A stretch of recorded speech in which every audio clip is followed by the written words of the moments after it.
बिस्मिल्लाहिर्रहमानिर्रहीम। अस्सलाम वालेकुम। आज 1 फरवरी बरोज़ जुमेरात हम बात करेंगे पाकिस्तान तहरीक इंसाफ के जो सरबराह हैं इमरान खान और बुशरा बेगम, उनके ख़िलाफ़ जो केस है गैर शरई निकाह केस, उसमें अहम पेशरफ सामने आई है। अदालत में इस वक्त जब मैं आपसे बात कर रहा हूँ तो समाअत जारी है अडयाला जेल में। उसकी तफसील मैं आपके साथ शेयर करूँगा। पाकिस्तान तहरीक इंसाफ का 5 फरवरी को दोबारा इंटर पार्टी इंतखाबात से मुतल्लिक़ जो तफसीलात सामने आई हैं वो भी मैं आपके साथ शेयर करूँगा। और साथ हम बात करेंगे पाकिस्तान तहरीक इंसाफ के आज़ाद उम्मीदवारों से मुतल्लिक़ बड़ी ख़बर सामने आई है कि आज़ाद उम्मीदवार भी अपना वज़ीर आज़म मुंतखब कर सकते हैं। आज़ाद उम्मीदवारों के पास भी ये अख्तियार होगा और ये उस अथॉरिटी की जानिब से बात की गई है जो इंतखाबात करवाने वाली अथॉरिटी है। और ये एक बड़ी दिलचस्प और अहम और एक बड़ी ख़बर है पाकिस्तान तहरीक इंसाफ के लिए, उसके ऊपर भी हम बात करेंगे। सबसे पहले तो मैं आपको बताता चलूँ कि इलेक्शंस के हवाले से सोशल मीडिया जो एक्टिविस्ट हैं उनको भी उनके लिए भी ज़ाब्ते अखलाक जारी किया जा रहा है। इलेक्शन कमीशन ऑफ पाकिस्तान ने फ़ैसला किया है। इलेक्शन कमीशन की जानिब से सोशल मीडिया के लिए ज़ाब्ते अखलाक का ड्राफ्ट तैयार कर लिया गया है। आम इंतखाबात के दौरान सोशल मीडिया एक्टिविस्ट को भी कार्ड जारी किए जा रहे हैं। सोशल मीडिया एक्टिविस्ट से बयान हल्फी लिया जाएगा। मज़ीद सोशल मीडिया एक्टिविस्ट ज़ाब्ते अखलाक पर अमल दरामद के पाबंद होंगे। सोशल मीडिया एक्टिविस्ट को पोलिंग स्टेशन के अंदर जायज़ा लेने की इजाज़त होगी।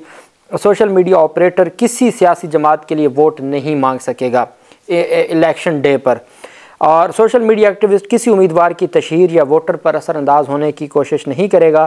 सोशल मीडिया एक्टिविस्ट को मोबाइल फ़ोन से पोलिंग स्टेशन के अंदर की फुटेज बनाने की इजाज़त नहीं होगी।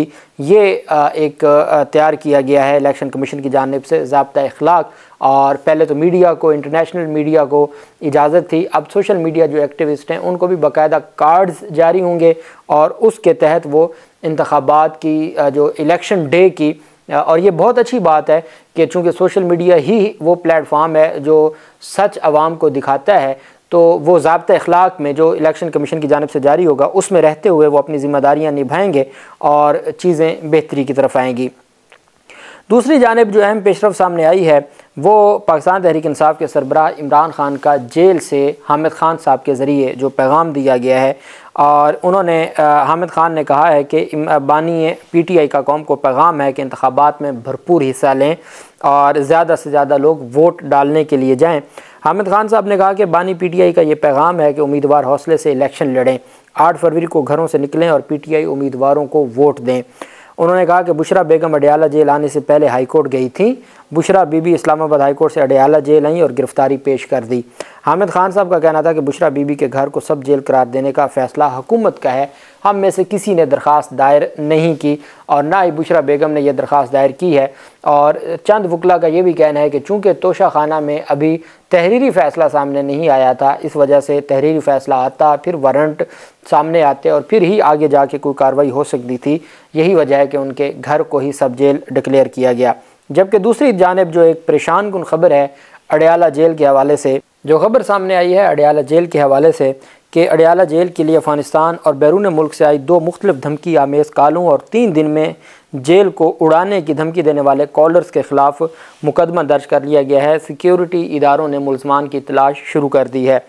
थाना सदर बैरूनी में जो रावलपिंडी का है वहाँ पर इंसदाद दहशतगर्दी एक्ट की दफ़ा 780A और टेलीग्राफ एक्ट की दफ़ा 25D टेलीग्राफ एक्ट के तहत मुकदमा दर्ज किया गया है। मुकदमा अडयाला जेल के line officer ASI Sajjad Haider की मुद्दत में दर्ज किया गया है। मुकदमा के मतन के मुताबिक जेल के सरकारी नंबर पर कॉलें करने वाले नामालूम कॉलर ने बताया कि वो अफ़गानिस्तान से बोल रहा है।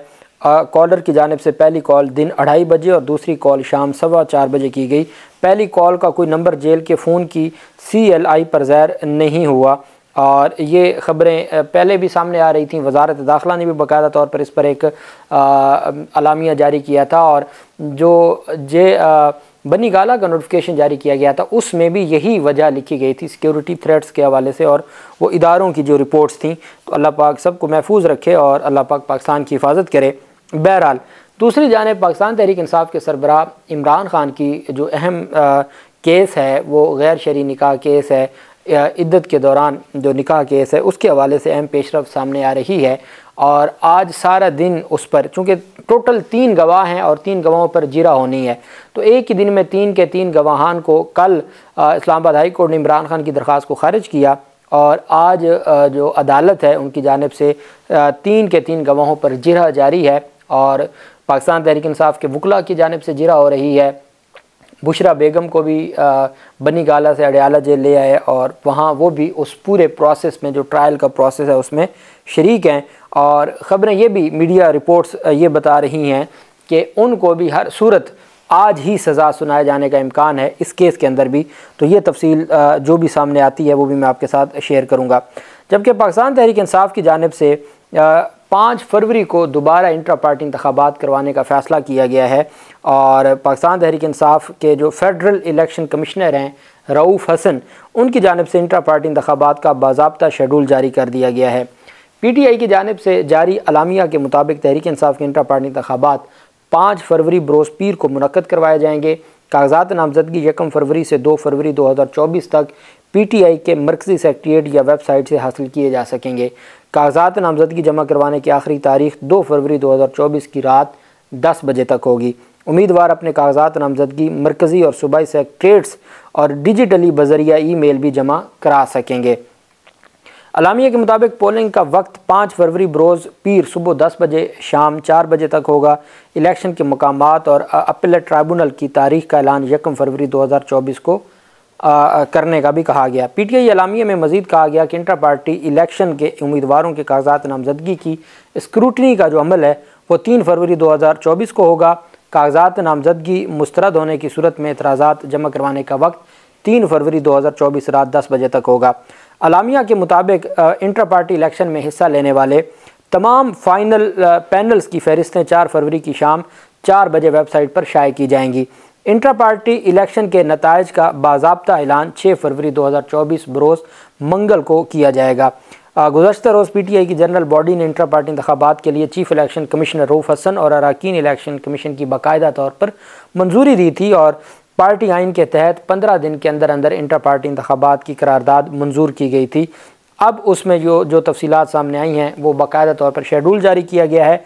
ना सिर्फ शेड्यूल बल्कि इंटर पार्टी इंतखाबात के लिए कवायद व ज़वाबित भी जारी कर दिए गए हैं पाकिस्तान तहरीक इंसाफ की जानिब से। PTI के कागजात नामजदगी की नाकाबिले वापसी फ़ीस 50,000 मुकर्रर की गई है। तहरीक इंसाफ इंटर पार्टी इंतखाबात के लिए पैनल फ़ीस 1 लाख रुपये मुकर्रर की गई है। उम्मीदवारों को नामजदगी फेसबुक ड्राफ्ट के ज़रिए फ़ीस बैंक ड्राफ्ट के ज़रिए जमा करवाने की हदायत की गई है। नामजदगी फार्म के साथ तजवीज़ व तायीद कुनिंदगान का पार्टी मेंबरशिप कार्ड लगाना भी लाजमी होगा। PTI मेंबरान पार्टी मेंबरशिप कार्ड राब्ता ऐप के ज़रिए हासिल कर सकेंगे। बाकायदा तौर पर चूँकि पहले भी सुप्रीम कोर्ट ऑफ पाकिस्तान में जो सवालात उठे थे उन्हीं चीज़ों को मद्देनज़र रखते हुए पाकिस्तान तहरीक इंसाफ ने यह फ़ैसला किया है कि हर सूरत हम इंतखाबात करवाएँ और वो इंतखाबात पार्टी आइन के भी मुताबिक हों, इलेक्शन एक्ट के भी मुताबिक हों और किसी को मौका ना मिले। चूँकि जो पहले इंतखाबात करवाए गए थे उनकी जानिब से तो पहले भी अपने आइन के मुताबिक करवाए गए थे, लेकिन उनको ये ख़दशा है कि चूँकि बाकी सियासी जमातों के जो इंतखाबात हैं उनकी हद तक इतनी छानबीन नहीं की गई थी, स्क्रूटनी इस लेवल की नहीं थी।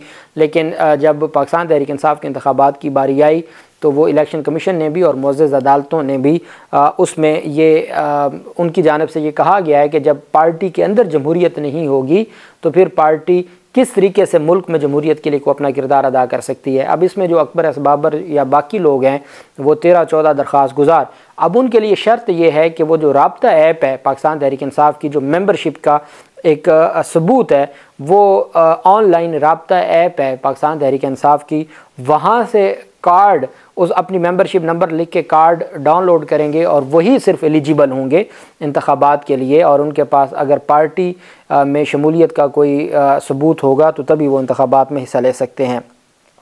दूसरी जानिब चीफ़ इलेक्शन कमिश्नर की जानिब से पाकिस्तान तहरीक इंसाफ के आज़ाद उम्मीदवारों को, चूँकि जो आज़ाद उम्मीदवारों के हवाले से बिलावल जरदारी की जानिब से भी बात की गई थी, जहांगीर खान तरीन की जानिब से भी बात की गई थी और वो भी ये बात कह रहे थे कि किस तरीके से सारी चीज़ों को देखना है और किस तरीके से आज़ाद उम्मीदवारों के साथ मिलकर हुकूमत बनाई जाएगी। तो chief election commissioner Sikandar Sultan Raja ने यह कहा है कि आम इंतखाबात में कामयाब होने वाले आज़ाद उम्मीदवार अक्सरियत में ज़्यादा हों तो वो वज़ीर आज़म भी अपना बना सकते हैं। उनको किसी सियासी जमात में शामिल होने की ज़रूरत नहीं है, वो आज़ाद रह कर भी अपना वज़ीर आज़म मुंतखब कर सकते हैं। मीडिया से गुफ्तगू करते हुए चीफ इलेक्शन कमिश्नर ने कहा कि आज़ाद उम्मीदवार 3 दिन के अंदर पार्टी ज्वाइन करने के पाबंद हैं, और अगर वो मुकर्ररा वक्त में पार्टी ज्वाइन नहीं करते तो वो आज़ाद ही रहेंगे। और साथ उन्होंने कहा कि जब वो आज़ाद रहेंगे तो उनके पास ये इख्तियार है कि वो इस सारे जो मामला होगा इसमें उनकी जानिब से कहा गया कि वो अपना वज़ीर आज़म मुंतखब कर सकते हैं, आज़ाद रह कर भी वो अपना वज़ीर आज़म मुंतखब कर सकते हैं। ये मैं समझता हूँ कि पाकिस्तान तहरीक इंसाफ के उम्मीदवारों के लिए एक बहुत खुशाइंद बात है कि अगर उनको आज़ाद ही रखा जाता और उनको PTI का नहीं कंसिडर किया जाता, जो मामला अदालतों में जाएगा अल्टीमेट, उसके बावजूद उनको ये फ़ायदा है कि वो आज़ाद रह कर भी इंतखाबात वज़ीर आज़म के इंतखाबात में हिस्सा ले सकते हैं और अपना वज़ीर आज़म तक भी मुंतखब कर सकते हैं। अब देखना ये है कि पाकिस्तान तहरीक इंसाफ की हिकमत अमली क्या होगी। अल्लाह पाक पाकिस्तान का हामी नासिर हो। बहुत शुक्रिया। अल्लाह हाफिज़। पाकिस्तान जिंदाबाद।